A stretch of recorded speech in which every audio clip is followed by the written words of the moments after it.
Բարև ձեզ։ Այսօր eWorld մանկական հիմնադրամի Business Keys ծրագրի շրջանակում խոսելու ենք անձնական ֆինանսների կառավարումից։ Ես Արաքսն եմ, ներկայացնում եմ Հայաստանի Հանրապետության Կենտրոնական բանկի սպառողների շահերի պաշտպանության և ֆինանսական կրթման ABC Finance թիմը։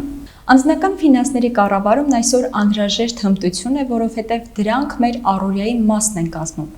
Անձնական ֆինանսների մեջ մտնում են մեր դրամական միջոցները, ժամանակը և այլ ռեսուրսները։ Ֆինանսական կրթության նպատակը ոչ թե այդ անձնական միջոցները նպատակ սարքել և առաջ տանելն է, այսինքն ֆետիշացնելն է, այլ պարզապես դրանք արդյունավետ կառավարելն է։ Ձեր միջոցներն արդյունավետ կառավարելով կարող եք բարձրանալ Մասլոուի բուրգով վերև։ Որն է այդ բուրգը, այն ներկայացնում է մեր կարիքները։ Ներքևում մեր կենսական կարիքներն են, ինչպես օրինակ սնունդ, հագուստ, ապաստան, եւ գնալով բարձրանալով այլ մակարդակներ ենք գրավում։ Եթե անձնական միջոցները լավ կառավարեք, կարող եք անցնել կրթությանը, սիրուն, ինքնազարգացմանը, ինքնակրթությանը, որը ձեզ հնարավորություն կտա լավ զգալու եւ կյանքի որակը բարելավելու։ Ֆինանսների աշխարհը երբեմն բարդ է թվում, որովհետև կան բարդ տերմիններ, երբեմն խճճող հաշվարկներ, բայց ամենաբարդ երևույթն անգամ հնարավոր է բացատրել պարզ բառերով, որը ես այսօր կփորձեմ անել ձեզ համար։ Այսօր խոսելու ենք 3 հիմնական թեմաներից, դրանք են անձնական բյուջեի կառավարումը, դրանք ձեր եկամուտների եւ ծախսերի արդյունավետ կառավարումն են։ Երկրորդ տեղով կխոսենք խնայողությունների մասին, կիմանանք, թե խնայողությունները պահելու ինչ գործիքներ կան, որոնք են ձեզ համար հարմար, եւ կդիտարկենք ֆինանսական համակարգը, կտեսնենք, որոնք են ֆինանսական կառույցները, այն մասնակիցները, որոնց մենք տեսնում ենք այս համակարգում։ Առաջինը ցանկանում եմ խոսել անձնական բյուջեի կառավարումից, որովհետև հենց այստեղից է ամեն ինչ սկսվում։ Շատերն են հարցնում, թե որ տարիքից պետք է խոսել երեխաների հետ անձնական ֆինանսներից։ Շատ են պատասխանները ըստ երկրների, ըստ մշակույթների, որոշ երկրներ դա սկսում են կատարել անգամ մանկապարտեզից, երբ բացատրում են, թե ուր են գնում ծնողները, երբ երեխային թողնում են մանկապարտեզում։ Մենք օրինակ մեր երկրում սկսում ենք դպրոցից եւ երկրորդ դասարանից սովորեցնում ենք երեխաներին, ոչ թե ինչ է forward the future-ը, շատերն ասում են այդ տարիքից արդեն կարող են արդյոք սովորել, նրանք ավելի հասարակ քայլերից են սկսում, օրինակ, որ ծորակի ջուրը չպետք է թողնել հոսել անիմաստ, լույսը եթե պետք չէ կարող եք անջատել եւ այսպես գնալով ավելի ամրապնդում ենք դրանց գիտելիքները։ Ապագայում դուք էլ պետք է աշխատեք եւ ձեզ համար ապրելու միջոցներ ստեղծեք, դրա համար շատ կարեւոր է այս պահին անել այն ամենը, ինչը հետագայում լավ հիմք կլինի։ Դա կարող է լինել ընթերցանությունը, ինքնազարգացմամբ զբաղվելը, նվագելը, ստեղծագործելը, նկարելը եւ այլն։ Առաջարկում եմ այս պայից սկսած չվատնել ժամանակը եւ ստեղծել այդ լավ ապագան, օրինակ ինձ հետ անձնական բյուջեի մասին վեբինար լսելով։ Անձնական բյուջեն մեր եկամուտների եւ ծախսերի համադրությունն է։ Շատերը սխալվում են եւ ասում են, որ դա միայն մեր ունեցած միջոցներն են, այսինքն եկամուտները, բայց ոչ, այդ երկուսի համադրությունն է։ Դիտարկենք սկզբում եկամուտները։ Եկամուտների մեջ մտնում են աշխատավարձը, կենսաթոշակը, կրթաթոշակը, դրամական փոխանցումները ստացած, եթե տունը հանձնենք վարձակալության, ապա այդ վարձավճարը եւ այլն։ Իսկ ծախսերի մեջ պետք է մի պահ կանգ առնենք եւ մինչեւ ծախսերը բացատրելը ես ձեզ բացատրեմ, թե ինչ է կարիքը եւ ինչ է ցանկությունը։ Կարիքներն այն ամենն են, առանց որի մենք պարզապես չենք կարող ապրել, դրանք մեզ կենսական գոյության համար անհրաժեշտ են։ Դա կարող է լինել սնունդ, հագուստ, տուն, իհարկե մինչև որոշ մակարդակի, որովհետև ինչ-որ պահից սկսած արդեն կարող է դա դառնալ շքեղության միջոց եւ կարող է լինել պարզապես ցանկություն եւ խորհուրդ է տրվում սկզբից անդրադառնալ կարիքներին, բավարարել կարիքները եւ հետո նոր անցնել ցանկություններին։ Դրանք բոլորը ծախսեր են, բայց պետք է սահմանենք առաջնահերթություն։ Սկզբում կատարում ենք այս գնումները, այս միջոցների համար ենք գումար հատկացնում եւ հետո նոր անցնում ենք մյուս ցանկություններին։ Ծախսերը դասակարգելու տարբեր մոտեցումներ կան, օրինակ մեկը հաստատուն եւ փոփոխուն ծախսերի բաժանումն է։ Հաստատուն են այն ծախսերը, որոնք ամեն ամիս նույնն են։ Օրինակ կոմունալ վճարները համեմատաբար կարող են նույնը լինել։ Օրինակ սնունդի փողը, որ իհարկե կարող է տարբերվել, ամռանը ավելի շատ ծախսում ենք պաղպաղակ գնելու վրա, պահածոներ ենք պատրաստում, իսկ ձմռանը թեյեր, մուրաբաներ եւ այլն։ Այդ դեպքում իհարկե տատանումներ կունենանք, բայց մեծ հաշվով հաստատուն են մնում, շատ մեծ տատանումներ չենք տեսնում, դրա համար ենք կոչում ֆինանսական բառապաշարով այս ծախսերը հաստատուն։ Իդեպ ոչ միայն դրամական միջոցների ծախսն է համարվում ծախս, այլ նաև այլ ռեսուրսներին, օրինակ ժամանակին է, եւ այստեղ եւս պետք է սահմանել առաջնահերթություն։ Այն ինչ որ ավելի կարեւոր է եւ դրա կարիքը կա, դրան ենք հատկացնում ժամանակ, հետո նոր անցնում երկրորդային խնդիրներին։ Նշեմ, որ բյուջեն կարող է լինել անձնական, կարող է լինել նաև ընտանեկան եւ կարող է լինել կառավարության, որ ասում ենք պետական բյուջե։ Այս ամենը լավ հասկանալու համար առաջարկում եմ դիտարկել մի գործնական օրինակ, որը ձեզ համար առանձնացրել եմ, դա Սևանի միջին վիճակագրական տվյալներով ապրող ընտանիքի բյուջե։ Տեսնենք նրանց բյուջեն ինչ տեսք ունի։ Տեսնում ենք, որ այս ընտանիքը ունի եկամուտի հետևյալ աղբյուրները՝ աշխատավարձ, դրամական փոխանցումներ արտասահմանից եւ կենսաթոշակ։ Իսկ ծախսերի մեջ ըստ առաջնահերթության բաշխված են սնունդը, կոմունալ վճարներ, բժշկական ծախսեր, հագուստ, տրանսպորտ, պահածոների պատրաստում, քանի որ ամառ է, այլ ծախսեր եւ խնայողություններ։ Հետաքրքիր հարց կարող է առաջանալ, թե ինչու է խնայողությունը ներառված ծախսերում։ Պատասխանը այն է, որ այդ գումարը, որը խնայվում է, հետագայում եւս ծախսվելու է, այսինքն իմաստով եւս ծախս է։ Բայց մեկ այլ բացատրություն էլ կա, որպեսզի բյուջեն հավասարակշռվի, տեսնենք, որ եկամուտները եւ ծախսերը նույն չափի են։ Ֆինանսիստները ձեզ խորհուրդ են տալիս այդ խնայողությունները առանձնացնել եկամուտները ստանալուց անմիջապես հետո, այսինքն երբ գումարը նստեց ձեր հաշվին, մի կողմ դնել մի մասը որպես խնայողություն եւ դրա մասին մոռանալ։ Ինչպես օրինակ գործատուները ի սկզբանե ձեզ աշխատավարձ վճարելուց առաջ առանձնացնում են հարկերը, նոր են վճարումները ձեզ կատարում։ Հիմա տեսնենք, թե որքանն է պետք առանձնացնել որպես խնայողություն։ Ֆինանսիստներն այստեղ եւս դեբատներ ունեն, բանավիճում են, բայց մեծ մասը նրանց եկել է այն եզրակացության, որ մինիմում ամենակիչը պետք է այդ գումարը կազմի եկամուտի 10%-ը։ Այդ սկզբունքը կոչվում է 80-10-10, երբ նրանք ձեզ առաջարկում են 80%-ը եկամուտի ծախսել, 10%-ը անպայման խնայել հենց սկզբից, իսկ մնացած 10%-ով կարող եք կիսվել, օրինակ ուղղել բարեգործությանը։ Ըստ իրավիճակի այդ համամասնությունները կարող են փոփոխվել։ Օրինակ արտակարգ իրավիճակներում ֆինանսիստներն առաջարկում են ոչ թե առաջնորդվել 80-10-10 սկզբունքով, այլ 50-50։ 50-ը հատկացնել ծախսերին, գնումներ կատարելուն, իսկ մնացած 50%-ը եթե ունեք պարտքեր, ապա պարտքերը մարեք եւ վարկերը եւ խնայեք, մնացած գումարն էլ անպայման խնայեք։ Իսկ ինչ կլինի, եթե մեր այս ընտանիքը ավելի շատ ծախսեր ունենա, քան նրա եկամուտներն են։ Տրամաբանական է, որ այստեղ կձևավորվեն պարտքեր, որի մասին կխոսենք մեր մյուս վեբինարի ժամանակ։ Իսկ այսօր դիտարկենք, թե ինչի հետևանքով կարող են առաջանալ այդ հավելյալ ծախսերը, երբ նրանք ավելի շատ ծախս են, քան նրանց եկամուտներն են։ Տարբեր են պատճառները, օրինակ կարող է լինել դժբախտ պատահար, օրինակ հրդեհ կամ գողություն տանը, կարող է աշխատանքից ազատվել տան անդամներից որևէ մեկը, օրինակ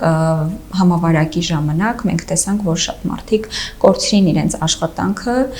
տնտեսական փոփոխություններից ելնելով նաև։ Եվ եթե այդ մարդիկ նախապես խնայողություններ չունենային, ապա չէին կարող գոյատևել այդ աշխատանքը կորցնելու շրջանում, նրանք պետք է մի կողմ դրած գումար հաստատ ունենային։ Գնաճը եւս կարևոր դեր է խաղում այստեղ։ Եկեք մի օրինակ դիտարկենք, օրինակ տան փոքր անդամի համար որոշել ենք գնել մյուս տարի հեծանիվ եւ մտածում ենք, որ դա կարժենա մոտավորապես 75,000 դրամ, սակայն մյուս տարի պարզվում է, որ ավելի թանկ է, որովհետև գները բարձրացել են եւ խնայած գումարը բավարար չի լինում։ Դա էլ պետք է հաշվի առնել գնաճը մեր եկամուտները տեղաբաշխելիս։ Եվ վերջում կցանկանայի խոսել նաեւ փոխարժեքից, երբ մեր ընտանիքը իր ամբողջ գումարը պահի մեկ արժույթով, օրինակ որևէ արտարժույթով եւ այդ արտարժույթի տարադրամի փոխարժեքը տատանումների ենթարկվի, այդ դեպքում մեր ընտանիքի եկամուտները եւս որոշակի տատանումներ կունենան։ Իդեպ հավելեմ, որ արժույթը, ազգային արժույթը տվյալ երկրի ունեցած գումարն է։ Մեր երկրի ազգային արժույթը հայկական դրամն է, Ամերիկայի Միացյալ Նահանգներինը դոլարն է, եվրոզոնի երկրներինը եվրոն է։ Ձեզ համար առանձնացրել եմ որոշակի օգտակար խորհուրդներ, որոնք կարող են ձեզ օգնել վճարումներից առաջ, վճարումներ կատարելու ընթացքում եւ վճարումներից հետո։ Սկզբից դիտարկենք, թե ինչն է կարևոր, ինչին պետք է ուշադրություն դարձնենք վճարումներ, գնումներ կատարելուց առաջ։ Առաջինը ֆինանսիստներն առաջարկում են գնել այն, ինչը դուք ներառել եք հաստատուն ծախսերի մեջ եւ առաջնահերթ դասված ծախսերը կատարել։ Չենք մոռանում չնախատեսված իրավիճակների համար եւ նաեւ մեր նպատակների համար մի կողմ դնել գումար որպես խնայողություն։ Լավ, պետք է կշռադատենք մեծ գնումներ կատարելուց առաջ, որովհետև դրանք մեծ ծախս են ենթադրում, պետք է նայենք այլ սպառողներից ստացված հետադարձ կապը, նրանց կարծիքները հաշվի առնենք։ Ֆինանսիստներն առաջարկում են միշտ գնալ գնումներին նախապես ունեցած ցուցակով, ցանկով եւ չշեղվել դրանից, եւ որպեսզի չշեղվեք, նրանք ձեզ առաջարկում են նաեւ, նրանց միանում են իհարկե այստեղ նաեւ հոգեբանները, եւ ասում են, որ սոված մի գնացեք գնումների, այդ դեպքում մեծ է հավանականությունը, որ կշեղվեք ցուցակից։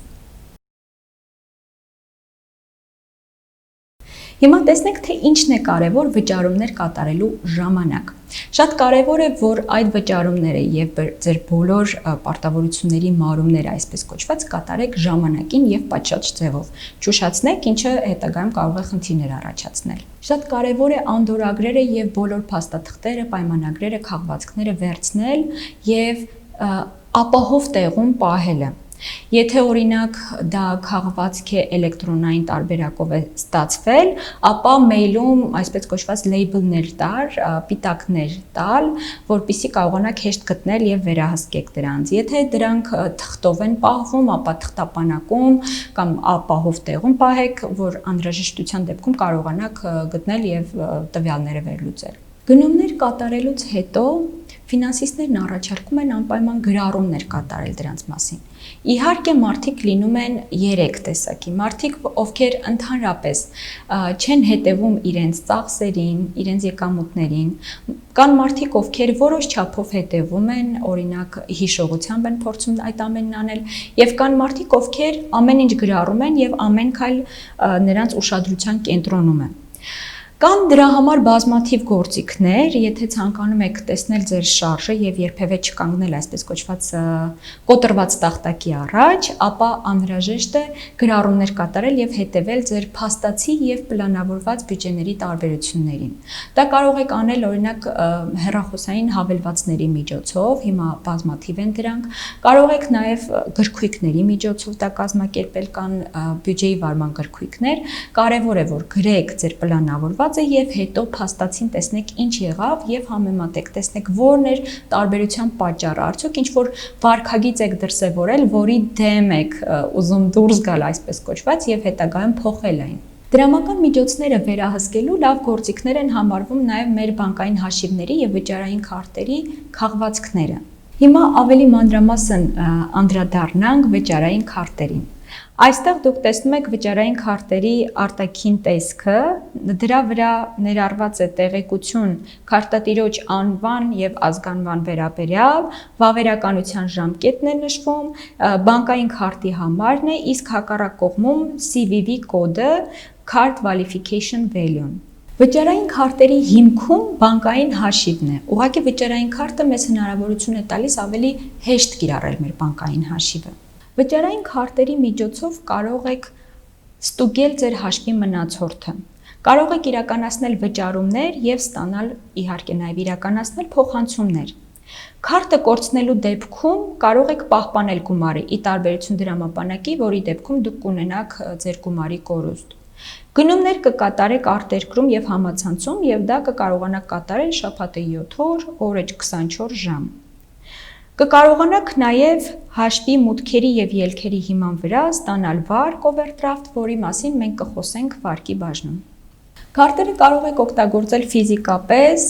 բանկոմատների եւ պոստտերմինալների միջոցով։ Տեսնենք, թե ինչ տեսք ունեն դրանք։ Պոստտերմինալների միջոցով կարող եք վճարումներ իրականացնել վաճառակետերում,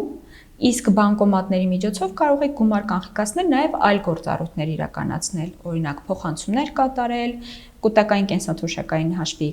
մնացորդը ստուգել եւ այլ գործառույթներ։ Այսօր տեխնոլոգիաների զարգացած աշխարհը մեզ հնարավորություն է տալիս քարտ օգտագործել նաեւ վիրտուալ տիրույթում, օրինակ մոբայլ բենքինգի, առցանց բենքինգի միջոցով դուք կարող եք իրականացնել ավանդների ձևակերպումներ, վարկի ստացումներ, դրամական փոխանցումներ, կարող եք ստուգել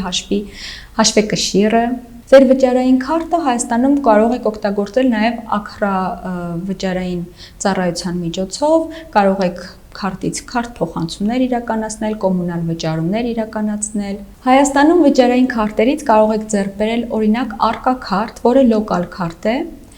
Այն չեք կարող օգտագործել Հայաստանի սահմաններից դուրս, բայց կան համագործակցություններ, օրինակ Arca Mir-ը, որի շրջանակում կարող եք Arca-ն օգտագործել նաև Ռուսաստանում։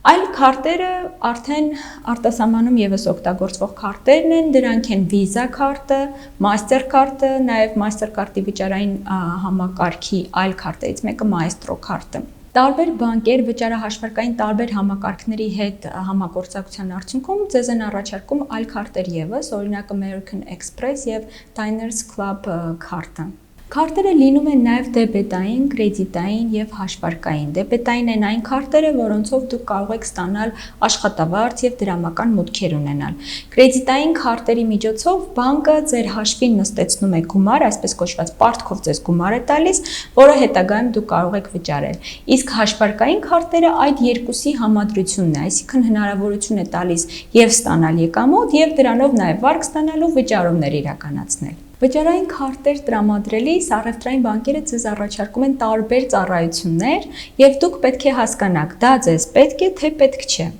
Օրինակ կարող են կից քարտ ներկայացնել եւ տան անդամներով այդ քարտը կարողանաք օգտագործել։ Կարող են տրամադրել PayWave եւ PayPass հնարավորությունները, այդ դեպքում դուք կարողանում եք քարտով անհպում վճարումներ կատարել POS-տերմինալի միջոցով օրինակ եւ այլ սարքերի, որոշակի սահմանաչափ է դրվում եւ մինչեւ այդ պետք չի լինում արդեն մտցնել այդ POS-տերմինալի մեջ կամ PIN կոդը հավաքել եւ այլն։ Երբեմն նրանք առաջարկում են զեղչեր որոշ խանութներից օգտվելու դեպքում կամ cashback ծառայություն, դա այն է, որ որևէ գնում եք կատարում, այդ գնման գումարի որոշակի տոկոսի չափով ստանում եք գումարի վերադարձ։ Առաջարկում են նաև օրինակ ստիկերներ, դա դրամապանակի վրա կպցրվող կամ հեռախոսի վրա կպցրվող ստիկեր է, որի միջոցով եւս կարողանում եք վճարում կատարել։ Հնարավորություն են տալիս քարտը կցել ձեր էլեկտրոնային փողերի դրամապանակին։ Էլեկտրոնային դրամապանակը դա այսպես կոչված վիրտուալ դրամապանակ է, որի վրա ունեք գումար, 1 դրամին համարժեք է 1 էլեկտրոնային փողը եւ դուք կարող եք դրանով վճարումներ կատարել, փոխանցումներ անել եւ օգտագործել ինչպես օրինակ այն փողը, որը ձեր ձեռքին է։ Շատ կարևոր է քարտը ընտրելուց առաջ դիտարկել այդ սակագները, թե որքան են միջնորդավճարները, թե նաև մնացորդի նկատմամբ որքան տոկոսագումարներ են հաշվեգրվում, որովհետև այն գումարը, որը դուք թողնում եք այդ քարտին, ձեզ կարող է հնարավորություն տալ տոկոսագումար վաստակել։ Տեսանք, որ Հայաստանում գործում են Arca, Visa, Master, Maestro քարտերը, դրանք կարող ենք ձեռք բերել առևտրային բանկերից եւ քարտերը պետք է ձեռք բերենք ըստ մեր պահանջմունքների։ Տեսնենք ինչն է մեզ համար կարեւոր եւ ըստ այդ չափանիշի ընտրենք վճարային քարտը։ Եվ շատ կարևոր է նաև այդ քարտերից անվտանգ օգտվելը եւ վիրտուալ տիրույթում եւ նաեւ ֆիզիկապես, ինչին մենք կանդրադառնանք ֆինանսական խարդախությունների եւ զեղծարությունների հատվածում։ Եկեք ամփոփենք այս հատվածը անձնական բյուջեի կառավարում, որին մենք հավելեցինք նաեւ ընտանեկան բյուջեի կառավարումը եւ ասենք, որ որքան կարևոր է գումար վաստակելը, նույնչափ կարևոր է նաեւ այդ գումարներն արդյունավետ կառավարելը։ Անցնենք մեր հաջորդ թեմային, որը խնայողություններն են։ Նկատել եմ, որ հայերս խնայողություններին ինչ ասես ասում են, օրինակ կուտակած փող, մի կողմ դրած փող, սևորվա փող, վերմակի տակի փող, դոշակի տակի փող։ Ինչ էլ ասենք այս մի կողմ դրված փողի, մեկ է իմաստը նույնն է, դա այն փողն է, որը մեզ պետք է չնախատեսված իրավիճակների համար եւ մեր ապագայի նպատակներին եւ երազանքներին հասնելու համար։ Այսօր խոսելու ենք այդ խնայողություններից, տեսնելու ենք, թե ինչպես են դրանք ձևավորվում եւ ինչպես կարող ենք դրանք արդյունավետ կառավարել։ Ինչպես են ձևավորվում, արդեն տեսանք մեր անձնական բյուջեի հատվածում, որոշակի խորհուրդներ, որոնք կատարելու դեպքում, որոնց հետևելու դեպքում դուք կարողանաք ձևավորել խնայողություններ, օրինակ ձեզ համար գումար առանձնացրեք հենց սկզբից եկամուտներից 80-10-10 սկզբունքով առաջնորդվել, ինչպես նաև կարևոր է այդ գումարները արդյունավետ ծախսելը։ Բայց ես կավելացնեմ վարքագծային ֆինանսիստների եւ հոգեբանների կողմից առանձնացրած երկու խորհուրդներ, որոնք կարող են ավելի արդյունավետ դարձնել խնայելու ողջ գործընթացը։ Դրանից մեկը ավտոմատացված խնայողությունների համակարգ ստեղծելն է։ Դա այն է, երբ ձեր գումարը ավտոմատ կուտակվում է, դուք դրա համար ջանքեր չեք գործադրում։ Կարող եք բանկի հետ նախապես պայմանավորվել, հանձնարարագիր նրանց տալ, որի համաձայն ամեն եկամուտը ստանալիս որոշակի գումար կփոխանցվի ձեր խնայողական հաշվին կամ ավանդային հաշվին։ Հաջորդը հաջողությունները գրանցելն է եւ դրանով նաեւ ոգեշնչվելը, երբ դուք տեսնում եք, թե ինչպես եք պլանավորել ձեր բյուջեն, ինչպես իրականացավ, կարողացաք հասնել ձեր նպատակներին, ձեր առջև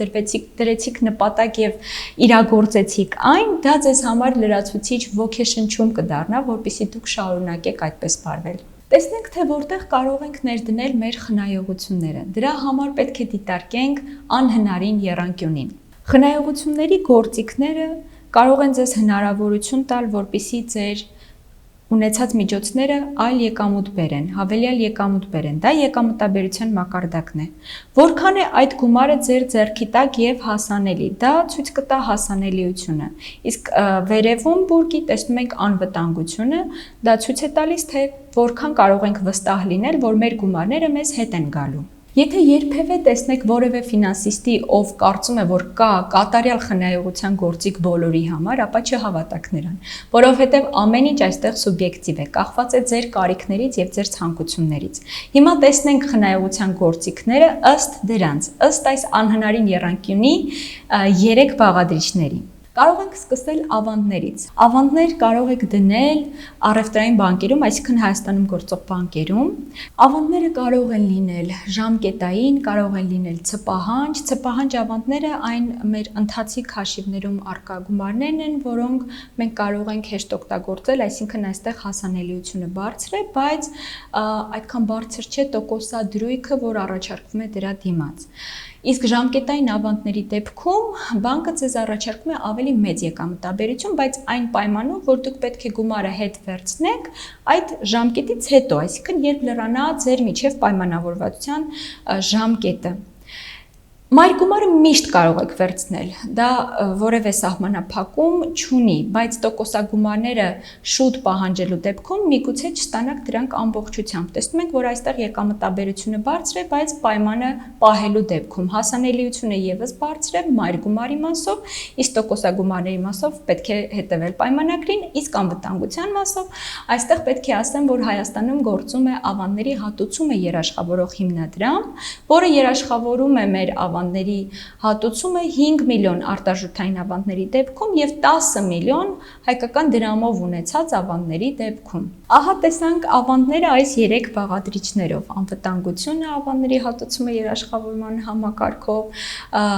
հասանելիությունը եւ եկամտաբերությունը։ Անցնենք խնայողությունների հաջորդ գործիքին, որը ներդրումներն են։ Ենթադրենք ձեռնարկությանը գումար է անհրաժեշտ ներդրում կատարելու համար։ Ձեռնարկության ղեկավարները որոշել են ավելի շատ ապրանքներ թողարկել եւ ինչ կարող են նրանք անել։ Նրանք կարող են ձեզնից գումար խնդրել։ Դա ինչպես կարող է լինել։ Մենք, եթե ձեռք բերենք այդ ձեռնարկության սեփականության մի մասը, նրանց գումար կարող ենք տալ, դրա դիմաց ձեռք բերենք բաժնետոմս, այսինքն այդ ձեռնարկության մի մասը, մի բաժինը մեր է լինի, եւ մենք կարող ենք մասնակցել այդ կազմակերպության, այդ ձեռնարկության նաեւ կառավարմանը։ Բայց կարող ենք նաեւ նրանց պարտքով գումար տալ, այսպես կոչված, պարտատոմս, այսինքն ձեռք բերենք եւ նրանք որոշ ժամանակ հետո այդ գումարը մեզ վերադարձնեն։ Իդեպ պարտատոմսեր կարող ենք ձեռք բերել նաեւ պետությունից, դրանք կլինեն պետական պարտատոմսեր։ Նշեմ, որ ոլորտի զարգացման համար գործում են նաև հարկային արտոնություններ, օրինակ պետական գանձապետական պարտատոմսերը չեն հարկվում եկամտային հարկով։ Վերջերս այդ պարտատոմսերին միացան նաև կորպորատիվ պարտատոմսերը, բայց այն պարտատոմսերը, որոնք ցուցակված են, այսինքն շրջանառվում են Հայաստանի ֆոնդային բորսայում։ Ֆոնդային բորսան էլ այն վայրն է, այն շուկան է, որտեղ իրականացվում են արժեթղթերի մինչև այս նշած, այսինքն բաժնետոմսերի եւ պարտատոմսերի առքը եւ վաճառքը։ Հիմա դիտարկենք այս արժեթղթերի անվտանգությունը, եկամտաբերությունը եւ հասանելիությունը։ Անվտանգության մասով կախված է ամեն ինչ կազմակերպությունից, նաև երկրից,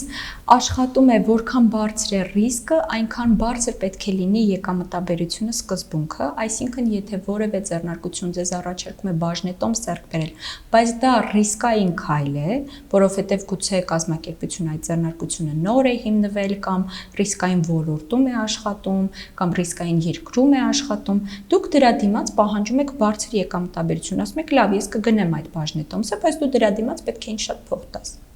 Այսպես հարաբերականորեն կախվածության մեջ են եկամտաբերությունը եւ անվտանգությունը, եւ կարեւոր է նշել, որ արժեթղթերի եկամտաբերությունը բարձր կարող է լինել հիմնականում երկարաժամկետ հատվածում, որովհետեւ տատանումների են ենթարկվում, երբեմն գինը բարձրանում է, երբեմն նվազում է, եւ պետք է ավելի երկար ժամանակ նրանց տրամադրենք, որպեսզի նրանք կարողանան մեզ համար աճ գրանցել։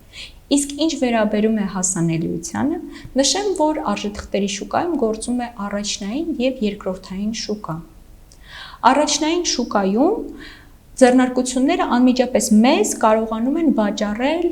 արժեթղթեր, երբ նոր են թողարկում, առաջնային բաշխում են իրականացնում, մենք կարող ենք անմիջապես նրանցից ձեռք բերել այդ արժեթղթերը։ Բայց հետագայում, եթե մենք ցանկանում ենք մեր արժեթղթերը վաճառել կամ այլ բաժանորդներից, այլ մասնակիցներից գնել իրենց բաժնետոմսերը, պարտատոմսերը, արժեթղթերը, այդ դեպքում մենք մտնում ենք երկրորդային շուկա։ Դա այնտեղն է, որտեղ կարողանում ենք արդեն տեղաբաշխված արժեթղթերը ձեռք բերել կամ վաճառել։ Սա մեզ հնարավորություն է տալիս ունենալ բարձր իրացվելիություն, այսինքն հասանելիությունը գումարի ևս կարող է բարձրանալ։ Հաջորդիվ անդրադառնանք կուտակային կենսաթոշակային հաշիվներում ունեցած մեր գումարներին։ Ինչ վերաբերում է եկամտաբերությանը, գիտեք, որ մեր ներդրումներին գումարվում է նաև պետության կողմից դրված գումարը, եւ այդ երկուսը միասին ուղղվում են կենսաթոշակային ֆոնդերի կառավարիչներին եւ նրանք որոշում են, թե ինչ ներդրումներ կատարել։ Եվ այդ ներդրումները մեզ հետագայում եւս ապահովում են եկամտաբերություն եւ հավելյալ գումարներ, որովհետեւ արժեթղթեր են դրանցով ձեռք բերվում, ներդրումներ են կատարվում ավանդներում եւ այլն։ Այսինքն այստեղ եկամտաբերությունը ըստ ձեր ընտրած ֆոնդի տեսակի տարբեր կարող է լինել քիչ ռիսկային, միջին ռիսկային եւ բարձր ռիսկային, համեմատաբար ապահովելով այդ մակարդակի եկամտաբերություն, անվտանգության մասով նշեմ, որ դրանց հատուցումը երաշխավորված է նաև գնաճով ճշգրտված, դա իրականացվում է պետության կողմից, իսկ հասանելիությունը ցածր է, քանի որ մենք այդ գումարները կստանանք կենսաթոշակային տարիքում, քանի որ դրա նպատակն էլ նաև դա է։ Իհարկե կան բացառություններ, որոնք սահմանվում են կուտակային կենսաթոշակային համակարգի մասին օրենքով։ Այդ օրենքները կարող եք գտնել arlis.am կայքում։ Անդրադառնանք խնայողությունների մյուս գործիքին, որը անշարժ գույքի ձեռքբերումն է։ Եկամտաբերության մասով այն կարող է եկամտաբեր լինել, եթե ճիշտ օգտագործեք այդ գործիքը, իհարկե պարբերաբար նաև կարող է կարիք լինել ներդրումներ կատարելու նաև տան վերանորոգման եւ այլի առումով։ Անվտանգության մասով հարաբերականորեն անվտանգ գործիք է համարվում, միջոց է համարվում, որովհետև իհարկե ռիսկ կա, որ կարող է հրդեհի ենթարկվել, գողության եւ այլն, բայց համեմատաբար անվտանգ է, իսկ հասանելիությունը ցածր է, որովհետև կարող են ամիսներ տևել, մինչև այդ տունը կարողանաք վաճառել եւ դրանից գումար վաստակել։ Իհարկե կարող է նաեւ եկամտաբեր եւ հասանելի լինել, օրինակ վարձատրությամբ հանձնելու պարագայում։ Եվ վերջում ցանկանում եմ խոսել ոսկու տեսքով ներդրումներից։ Այս պարագայում մեր ունեցած միջոցը իրենով հենց գումար չի կուտակում, որովհետև ոսկին չի ապահովում տոկոսային օրինակ եկամուտ եւ ունի իր արժեքը, որը կարող է տատանումների ենթարկվել, բարձրանալ, իջնել եւ պետք է դիտարկել նաեւ կորուստի եւ օրինակ հրդեհի պարագայում վնասման ռիսկերը։ Վերջում ցանկանում եմ անդրադառնալ մի շատ կարևոր սկզբունքի, ֆինանսիստներն անվանում են բոլոր հավկիթները մի դրեք մեկ զամբյուղում սկզբունք, դա նշանակում է, որ չպետք է բոլոր ձեր միջոցները, ձեր ամբողջ գումարը ուղեք մի գործիքի եւ մի արժույթով, օրինակ եթե ունեք գումար, որ ցանկանում եք հավելյալ աճ ապահովել դրանցով, կարող եք մի մասը ուղղել մի արժույթով, մեկը մյուս արժույթով, կարող եք տարբեր ֆինանսական կազմակերպություններում ներդնել եւ մինչեւ օրինակ ավանդների դեպքում 10 միլիոն դրամի չափը եւ կարող եք նաեւ ըստ գործիքների եւս դիվերսիֆիկացնել, տարբերականացնել, այսինքն տարբեր տեղերում բաշխել, որպեսզի խնդիր ունենալու դեպքում մնաք այսպես կոչված ջրի վրա եւ չսուզվեք։ Եվ մեր վեբինարի վերջին հատվածը նվիրված է ֆինանսական համակարգին։ Շատ կարևոր է ֆինանսական համակարգ հասկանալու համար տեսնել, թե որոնք են մասնակիցները այդ համակարգի, ինչ դերեր ունեն եւ ինչ նշանակություն ունեն։ Տնտեսության մասնակիցներին կանվանենք տնտեսվարող սուբյեկտներ, դրանք կարող են լինել անհատներ, օրինակ մենք, տնային տնտեսություններ, կարող են լինել ձեռնարկություններ, բիզնեսներ եւ կարող են լինել պետություններ։ Նրանք տեղակայված են երկու բևեռներում։ Մարդիկ կամ կազմակերպություններ, ովքեր ունեն փող կամ ապրանքներ եւ ծառայություններ, եւ մարդիկ, կազմակերպություններ, պետություններ, ովքեր ունեն դրա կարիքը։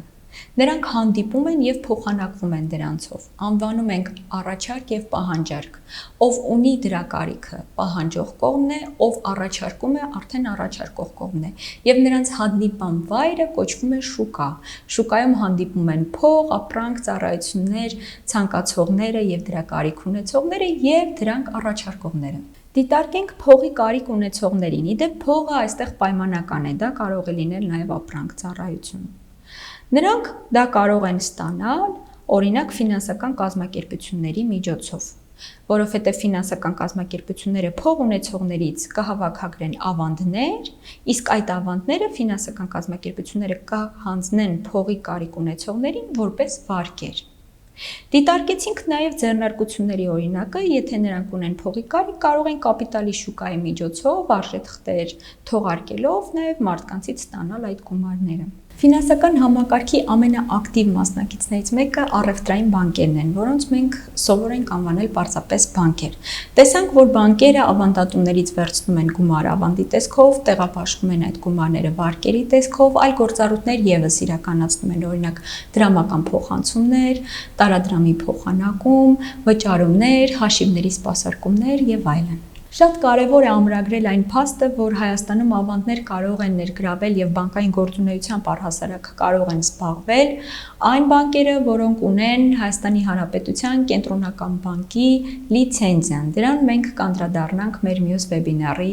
ժամանակ։ Նշեմ նաև, որ մեր երկրում եւ բազմաթիվ այլ երկրներում բանկերն ունեն իրենց միությունը, կոչվում է բանկերի միություն։ Նրանց հիմնական նպատակն է իրենց կազմում ընդգրկված բանկերի շահերի պաշտպանությունը, սակայն այլ գործառույթներ եւս իրականացնում են, օրինակ ֆինանսական կրթությամբ եւս զբաղվում են։ Այսպիսի միություններ գործում են նաև ֆինանսական այլ կազմակերպությունների պարագայում։ Կա օրինակ վարկային կազմակերպությունների միությունը։ Հաջորդիվ կանդրադառնամ վարկային կազմակերպություններին, որոնք եւս տրամադրում են վարկեր, բայց ի տարբերություն բանկերի չեն կարող ներգրավել ավանդներ։ Հիմա կարող եք հարցնել, բա որտեղից այն գումարները, որոնցով նրանք վարկ են տրամադրում։ Դա կախված է վարկային կազմակերպության տեսակից։ Որոշ տեսակներ դա ներգրավում են իրենց մասնակիցներից, այսինքն անհատներից, կարող են ներգրավել անհատ ձեռներեցներից, պետությունից, այլ պետություններից, միջազգային կազմակերպություններից եւ այլն։ Վարկեր են տրամադրում նաև գրավատները եւ դա իրականացնում են շարժական գույքի գրավադրման հիման վրա։ Շարժական գույք կարող է լինել օրինակ ոսկին, կենցաղային տեխնիկան, ավտոմեքենան։ Նշեմ, որ նրանք դա իրականացնում են արագ եւ երբեմն նաև քիչ թղթաբանությամբ, որի արդյունքում նաև կարող են պահանջել բարձր տոկոսագումարներ եւ միջնորդավճարներ, այսինքն այդ վարկերը կարող են թանկ լինել։ Դրա համար պետք է գնահատել, արդյոք ցանկանում եք վերցնել այդ ռիսկը կամ այդ տոկոսագումարները պատրաստ եք վճարել, թե այլ կազմակերպությունից ավելի արդյունավետ է ստանալ վարկը։ Հաջորդիվ կանդրադառնամ ապահովագրական շուկային, այստեղ գործում են ապահովագրական ընկերությունները եւ ապահովագրական միջնորդները։ Նախ բացատրեմ, թե ինչպես է աշխատում ապահովագրությունը։ Մենք վճարում ենք որոշակի փոքր գումարներ ապահովագրավճարների տեսքով, նրանք այդ գումարները հավաքում են մեծ կաթսայում եւ պատահար տեղի ունենալու դեպքում ուղղում են այն մարդուն որպես հատուցում, ով կրել է այդ ռիսկը եւ այդ վնասները։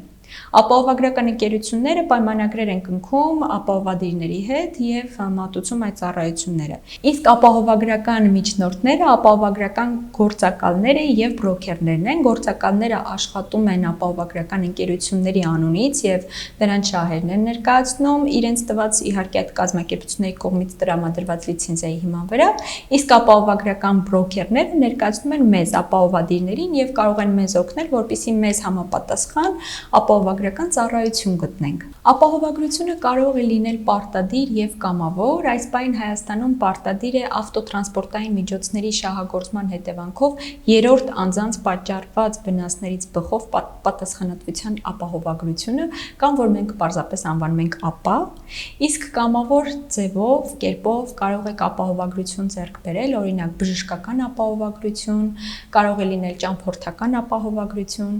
եւ այլն։ Նշեմ, որ այս ոլորտում աշխատում է նաեւ ավտոապահովագրողների բյուրոն, որի նպատակը